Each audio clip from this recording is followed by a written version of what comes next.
يلا ريفيو لبلبن. اول منتج هنجربه من الثلاث منتجات اللي جبناها من بلبن هو الكريم دولا كريم.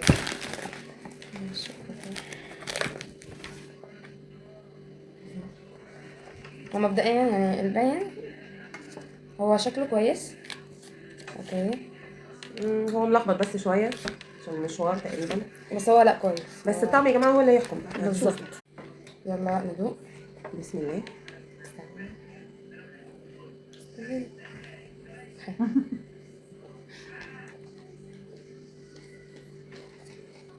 احنا جنبنا عشان نحدد بس الطعم والادريس ايه. بسم الله. عمال يقع. حلو قوي، انا من رايي حلوه قوي. هي عباره يا جماعه عن كيكه متسقيه بلبن، عليها كريمه، عليها كنافه بالبيستاشيو وفراوله وصوص شوكليت. والكيك جوسي قوي كده يعني واخد حقه يعني. وعليه الكريمه حلو قوي، والصوص البيستاشيو بالكنافه حلو، التيست بتاعه مقرمشه.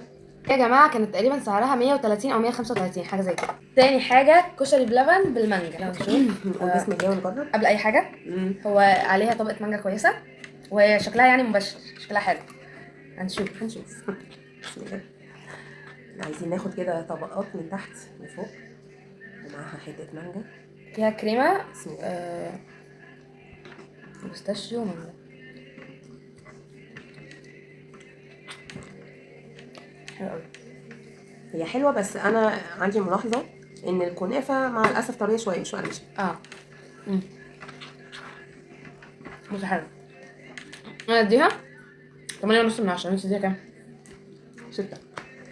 خليني اقول لكم هي عباره عن طبقات تقريبا رز بلبن تحت، عليه كنافه وفوقيه كنافه بس كنافه مش مقرمشه، وبعديه طبقه كريمه كده، وبعدين القطع اللي اخر حاجه معانا هي اللقه صح. طيب افتحها.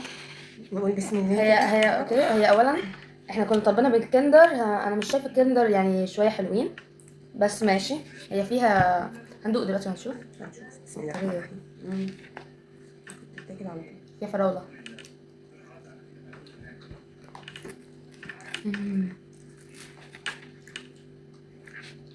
حلوه قوي، خطيره. حلوه. بصوا فيها فراوله. طبقات كريم تقريبا عليها فراوله. الطبقات بتاعتها عباره عن كريمه كده مش عارفه اسمها ايه، عليها قطع فراوله وحتت بقى ملفيه كتير والفراوله كتير والكريمه كتير. جميله بصراحه طعمها. وعليها صوص بقى. وصوص الكندر بقى، الصوص اللي انتوا عايزينه. مانجا احنا جبناها بالكندر. حلو. ب 105 او 110 حاجه زي كده. حلوه مش تقيله. اطلبوها. انا اديها بصراحه 10 من 10.